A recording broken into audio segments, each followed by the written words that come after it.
महाराष्ट्र विधानसभा चुनाव के लिए बीजेपी ने 99 प्रत्याशियों की पहली लिस्ट जारी कर दी है।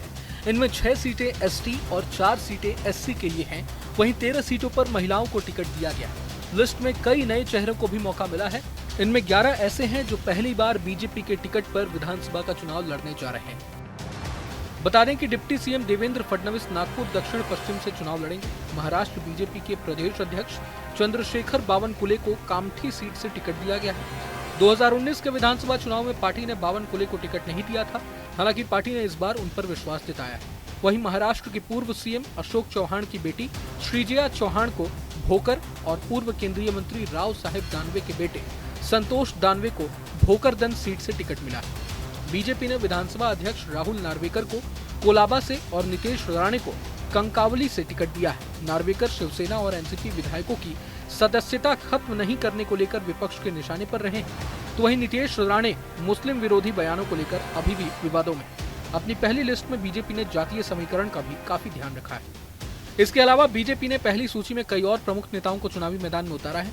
पार्टी ने सुधीर मुनगंटीवार को बल्लारपुर, संतोष राव साहेब दानवे को भोकरदन, मिहिर कोटेचा को मुलुंड और राम कदम को घाटकोपर पश्चिम सीट से चुनावी मैदान में उतारा है।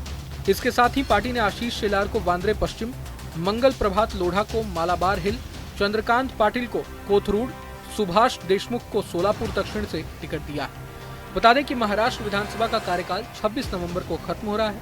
महाराष्ट्र में महायुति यानी शिवसेना, बीजेपी और एनसीपी अजित पवार गुट की मौजूदा समय में सरकार है। एंटी इनकम्बेंसी और 6 बड़ी पार्टियों के बीच बंटने वाले वोट को साधना पार्टियों के लिए बड़ी चुनौती होगी। महाराष्ट्र की सभी 288 सीटों पर सिंगल फेज में 20 नवंबर को वोटिंग होगी। चुनावी नतीजे 23 नवंबर को आएंगे। 2024 लोकसभा चुनाव में महाराष्ट्र की 48 सीटों में इंडिया गठबंधन को 30 और एनडीए को 17 सीटें मिली थी। इनमें बीजेपी को 9, शिवसेना को 7 और एनसीपी को सिर्फ 1 सीट मिली थी। बहरहाल इस बार महाराष्ट्र के वोटर्स किसकी साइड रहते हैं, ये देखना काफी दिलचस्प होने वाला है। वहीं बात करें महाविकास अघाड़ी यानी इंडिया अलायंस की, तो इंडिया अलायंस में अभी तक सीट बंटवारे का फॉर्मूला तय नहीं हो पाया है। माना जा रहा है कि आज शाम तक महाविकास अघाड़ी सीटों को लेकर कुछ अहम निर्णय ले सकती है। उधर दूसरी तरफ कहा यह भी जा रहा है कि महाविकास अघाड़ी के अंदर कांग्रेस पर उद्धव ठाकरे गुट की शिवसेना काफी हावी नजर आ रही है। दूसरी तरफ सपा प्रमुख अखिलेश यादव ने भी कांग्रेस के सामने 12 सीटों की डिमांड लिस्ट रख दी है। अखिलेश यादव ने तो एमवीए की मीटिंग में 4 सीटों पर उम्मीदवारों के नामों का ऐलान भी कर दिया है। अब सवाल ये उठता है कि हरियाणा के चुनाव में करारी शिकस्त मिलने के बाद क्या कांग्रेस सपा को महाराष्ट्र में इग्नोर कर पाएगी या नहीं।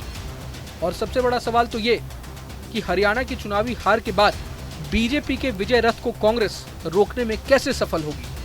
बहरहाल इस पूरे मसले को लेकर आप क्या सोचते हैं, हमें कमेंट बॉक्स में जरूर बताएं। अगर आपको ये वीडियो पसंद आए तो लाइक करें और चैनल को सब्सक्राइब करें। वहीं तमाम बड़ी खबरों के लिए देखते रहें न्यूज नेशन।